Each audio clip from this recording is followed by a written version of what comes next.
The tension inside the federal court of the Southern District of New York was suffocating.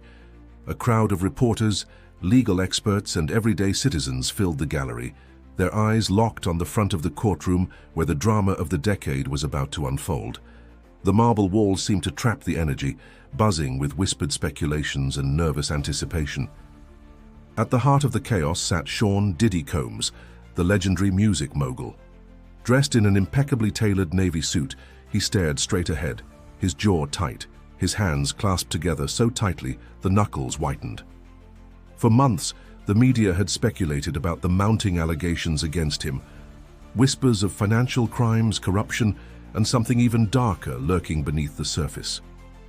Presiding over the case was Judge Eleanor Grayson, a figure as formidable as the institution she represented. Known for her unflinching commitment to justice and an ironclad reputation for fairness, she had weathered some of the most complex trials in the nation. Her steely eyes scanned the courtroom, ensuring order before proceedings began. But all eyes soon shifted to another figure, Lisa Bloom. Renowned civil rights attorney, fearless advocate. Her reputation for dismantling the facades of the powerful had made her both revered and feared. Today, her presence carried an electricity that even seasoned journalists hadn't seen before. She rose slowly from her chair, a single sheet of paper in her hand. Her face was composed but resolute, her lips pressed into a determined line. Clearing her throat, she declared with unwavering clarity, "Your Honor, new evidence has surfaced, evidence that demands the court's immediate attention." Murmurs exploded across the courtroom. Diddy shifted, his eyes narrowing. His lead attorney, Malcolm Stein, immediately sprang to his feet. "Objection! We were given no notice of—" Judge Grayson banged her gavel, the sharp crack cutting through the noise like a gunshot. "Order. Mr. Stein, sit down. Miss Bloom, proceed." Lisa inhaled deeply, her voice sharpened. "Your Honor, this is Sean Combs' personal diary.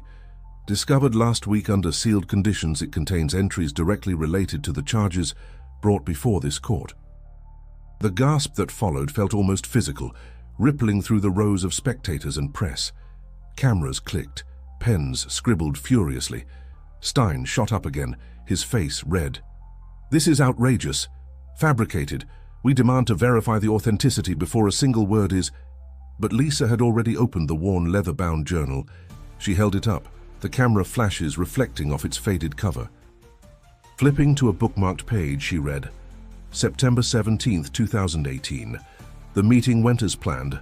Everyone got their cut. Keep it quiet, keep it clean. No mistakes this time." The courtroom fell into a stunned silence. Diddy's usually cool demeanor cracked. His fingers twitched. His lips parted, but no words emerged. Judge Grayson adjusted her glasses, her expression betraying a flicker of surprise before returning to her usual granite resolve. "Ms. Bloom, how was this obtained?" Lisa responded, steady and prepared. "Your Honor, it was turned in anonymously through a protected whistleblower program. The source remains confidential, but has been vetted. We are prepared to present forensic analysis to validate the handwriting." A low hum spread as spectators digested every word.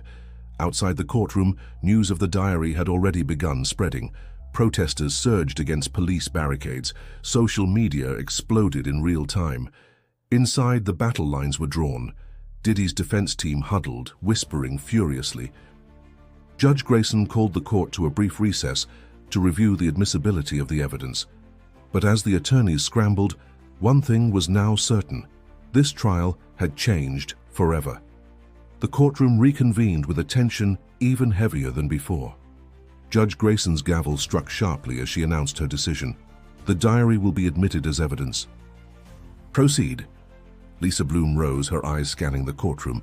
She held the diary with both hands, her fingers steady, despite the enormity of what she was about to reveal. Slowly, she flipped to another marked page. "November 2nd, 2019, she began, her voice slicing through the stillness. "Transfer completed. The Cayman account reflects the movement. Marcus confirmed, all parties satisfied. No leaks tolerated." Gasps rippled again. The words were clinical, devoid of emotion, yet carried the weight of entire careers, livelihoods, and possibly lives.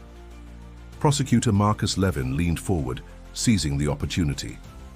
Your Honor, this clearly outlines illegal offshore transactions in direct violation of federal law. Diddy sat frozen, his hands now trembling. His eyes darted between the diary and his defense team. Malcolm Stein furiously scribbled notes, while co-counsel Janine Roberts whispered urgently into his ear. "Objection!" Stein finally roared. "This diary's authenticity has not been confirmed. This could be fabricated, planted to undermine my client." Judge Grayson's gaze turned icy. "The objection is noted. However, the court will hear this evidence pending forensic verification. You will have your opportunity to cross-examine." Lisa didn't wait. She continued. April 14th, 2020, had to remind Kay of the consequences. People forget too easily. Silence isn't cheap. The implication was unmistakable. Witness tampering, intimidation, possibly worse. Diddy's mask of composure cracked further. He clenched his jaw, his knuckles pressing white against the oak of the defense table. Whispers filled the courtroom like wind in a canyon. Reporters' fingers danced across keyboards. Phones buzzed as real-time updates hit the world outside. The judge pounded the gavel again. "Silence, or I will clear the gallery." As the gavel echoed, Lisa signaled an assistant. A large screen was rolled forward. "We've obtained preliminary handwriting analysis," she explained. "This expert report matches the diary entries to samples of Mr. Combs' writing collected from signed contracts, personal notes, and autographed memorabilia." Stein leapt up. "Preliminary is not definitive. This is prejudicial and reckless." Judge Grayson considered. "Your objection is noted." "The court acknowledges the defense's right to full analysis. However, the contents are admissible pending final validation." The words hit like a thunderclap. Diddy exhaled sharply, a sound more like a growl than a sigh. Meanwhile, the frenzy outside the courthouse grew uncontrollable. Protesters clashed with supporters. Signs waved, some reading "Justice for All," others with "Media Witch Hunt." Police reinforced the barricades as helicopters hovered overhead. Inside, Prosecutor Levin rose. "Your Honor, the prosecution formally requests time to incorporate this new evidence into our case strategy. Furthermore, we request the court expedite forensic confirmation given the gravity." Judge Grayson nodded. "Request granted. Court will reconvene tomorrow morning. Both parties are ordered to submit any additional motions by 7 p.m. As the gavel fell, chaos erupted, not in noise but in motion.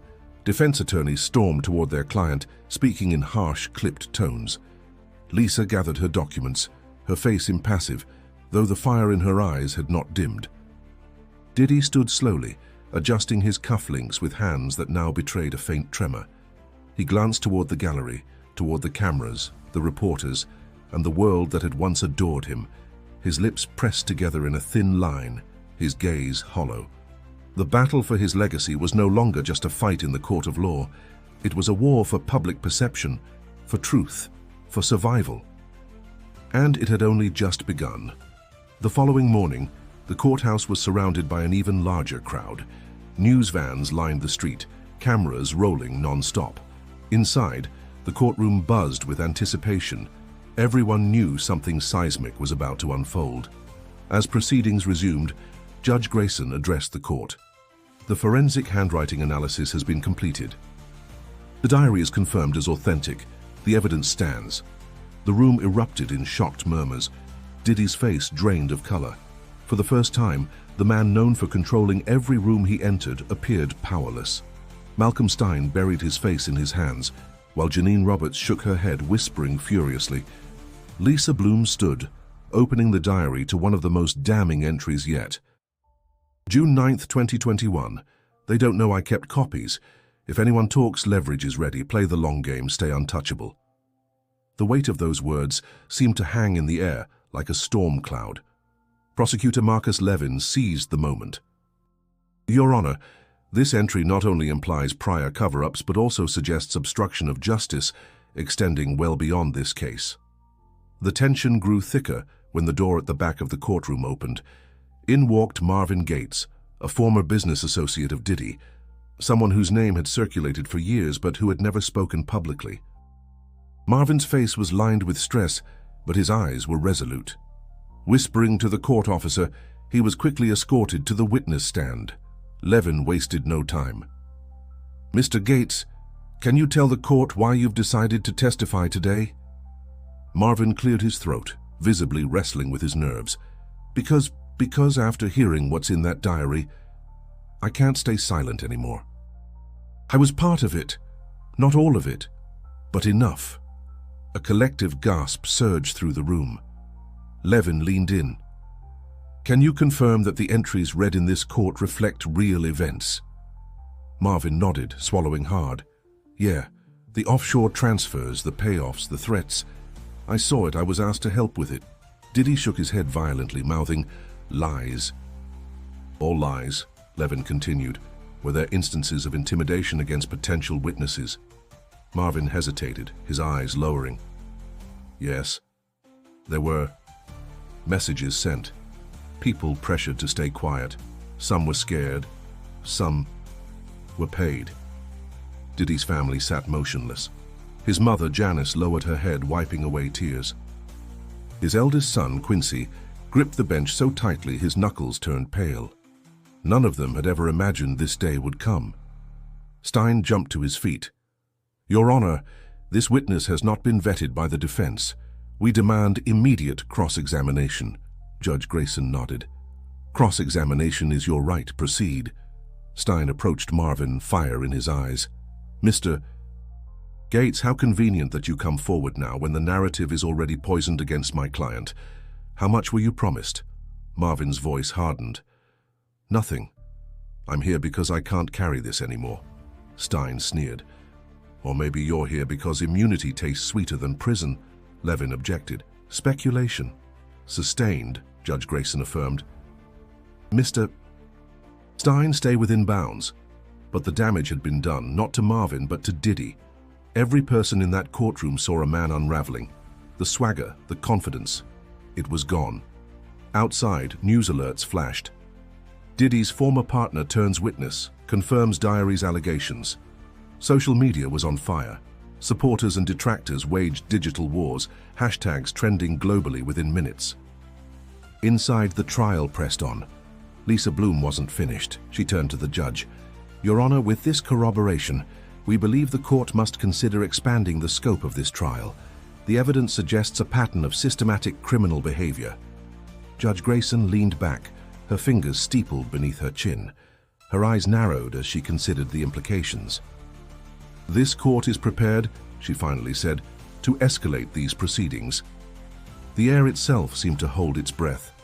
Judge Grayson's voice resonated through the courtroom with absolute authority. "This court hereby escalates the charges, based on the diary and corroborating witness testimony, Mr. Combs will now face additional counts of obstruction of justice, conspiracy, and witness intimidation." The courtroom exploded in noise. Reporters scribbling furiously, spectators gasping, defense attorneys shouting over one another. Diddy stood abruptly, his chair scraping loudly against the polished floor. His face was flushed, his eyes wild. "This is a setup!" he bellowed, slamming both palms onto the defense table. "You're all conspiring against me, media, courts. This is a damn witch hunt."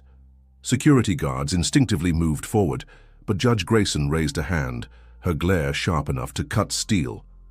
"Mr. Combs, you will control yourself, or I will hold you in contempt of court." Diddy froze, chest heaving, lips curled in fury, but he slowly lowered himself back into his chair. The image was jarring, an empire builder, a cultural icon, now reduced to a man battling invisible walls closing in on him. Lisa Bloom, unfazed, flipped to another marked entry in the diary. Her voice remained calm, almost surgical. "December 3rd, 2022. If M talks, we bury it. No paper trail. Keep the circle tight." Levin followed immediately. "Your Honor, this directly references a documented effort to suppress testimony from Marvin Gates, the very witness sitting here today." Stein fired back, "This is speculative interpretation. My client denies these entries, denies writing them, denies any involvement." But before Judge Grayson could respond, Lisa stepped forward again. Your Honor, we anticipated this. We have obtained metadata analysis of the diary's pages, time-stamped ink aging consistent with the periods mentioned. This is beyond dispute. Gasps swept the room. Even seasoned court reporters exchanged glances, stunned. Diddy's jaw clenched so tight it seemed he might break a tooth. His fingers trembled uncontrollably now, his usual poise shattered. His lawyers frantically shuffled papers, whispering, debating whether to request a mistrial or push for a plea deal. Then the courtroom doors opened once more. In walked Tasha Reynolds, a former executive at one of Diddy's companies. Her face was pale but determined. Without prompting, she approached the prosecution table. Your Honor, Levin announced, Ms. Reynolds has voluntarily come forward this morning after reviewing the diary excerpts in the media coverage. She wishes to testify. Judge Grayson raised an eyebrow. Ms. Reynolds, are you prepared to testify under oath? Tasha nodded. Yes, Your Honor. I have documents, emails, and communications that match what's in the diary, things I was too afraid to speak about before. Diddy buried his face in his hands. The tension in the courtroom snapped from tight to suffocating. His empire wasn't just cracking, it was splintering into pieces right before his eyes. Judge Grayson nodded. Proceed. Tasha's voice trembled but grew steadier with each word. There were payments, disguised as consulting fees, bonuses that didn't make sense. And I was instructed to delete certain files that matched the dates in that diary. Lisa exchanged a quick glance with Levin. They both knew this was the tipping point. Stein leapt to his feet. For Your Honor, this is turning into a circus. We demand this witness be vetted before continuing. But Judge Grayson's voice was sharper than ever. Mr. Stein, sit down. The court will hear this testimony. Diddy sat back, defeated, staring into the middle distance as if watching the walls of his life collapse one by one. No more theatrics, no more bravado. Only the brutal, inescapable reality remained. The climax of this battle was here, and every soul in that courtroom knew it. Silence engulfed the courtroom as Tasha Reynolds stepped down from the witness stand. Her testimony had been the final blow. Every word she spoke reinforced the diary's contents, painting a devastating portrait of years of manipulation, corruption, and cover-ups, orchestrated by a man once seen as untouchable. Diddy sat motionless, his hands resting limply on the defense table, his shoulders slumped forward, his eyes vacant. The Titan was gone. All that remained was a man stripped of power, dignity, and the illusion of invincibility. Judge Grayson adjusted her glasses and leaned forward. Given the gravity of the new evidence, the diary, corroborating testimony, and financial documents, this court finds sufficient cause to proceed with a full federal criminal trial against Mr. Sean Combs on charges of conspiracy, obstruction of justice, financial crimes, and witness intimidation. The gavel slammed down, sharp and decisive. Inside the courtroom, there was no applause, no cheers, just stunned silence. Outside, however, the crowd erupted. Protesters chanted. Supporters argued with critics. Police struggled to keep the chaos contained as helicopters circled above, broadcasting live to millions glued to their screens. Diddy's mother quietly wept, clutching a handkerchief. His children sat stiff, expressionless, as though they were watching a nightmare unfold in slow motion. Lawyers from the defense team began arguing among themselves, some suggesting an appeal, others whispering about the possibility of negotiating a plea. Lisa Bloom calmly gathered her files. Her expression was unreadable, though a flicker of grim satisfaction crossed her face. She wasn't celebrating. She knew better than anyone that justice, even when served, came with scars. As the court recessed, reporters flooded the steps of the courthouse. Microphones were thrust toward anyone remotely involved. "This is the fall of a giant," one reporter declared. "A man once praised as an innovator, a mogul, now faces the harshest judgment of his life." Inside, Diddy rose slowly, glancing toward the gallery. His eyes scanned the faces, some familiar, some strangers, all witnesses to his undoing. For a brief moment, a flicker of defiance sparked within him, but it faded just as quickly. swallowed by the crushing reality he could no longer escape. Malcolm Stein approached him, lowering his voice. "We need to talk options. Now." Diddy nodded faintly, but it was clear. He had lost control of the narrative. No amount of wealth, fame, or influence could save him now. His empire was bleeding from every corner, business contracts cancelled, sponsors fleeing, collaborators issuing public statements of distance. As Lisa Bloom exited the courthouse, reporters swarmed her, but she raised a hand. "Justice is a process," she said firmly. "This is one step. But let me be clear, no one is above the law." Her words echoed beyond the courthouse steps, reverberating across the country and the world. Social media continued to explode, some celebrating a win for justice, others decrying what they saw as a media-fueled crucifixion. That night, every major network led with the story. Analysts debated, celebrities weighed in. But one thing was certain: the facade had crumbled. What remained was the undeniable truth. For Diddy, the battle was no longer about preserving his legacy. It was survival. Legal, financial, and personal. And for Lisa Bloom, it was another chapter in a lifelong mission to hold power accountable, no matter how wealthy, famous, or untouchable the subject might seem. If you found this story as shocking as we did, don't forget to hit that subscribe button for more deep dives into the most explosive stories in modern history. And check out the video on your screen right now. You won't believe what happens in that one either.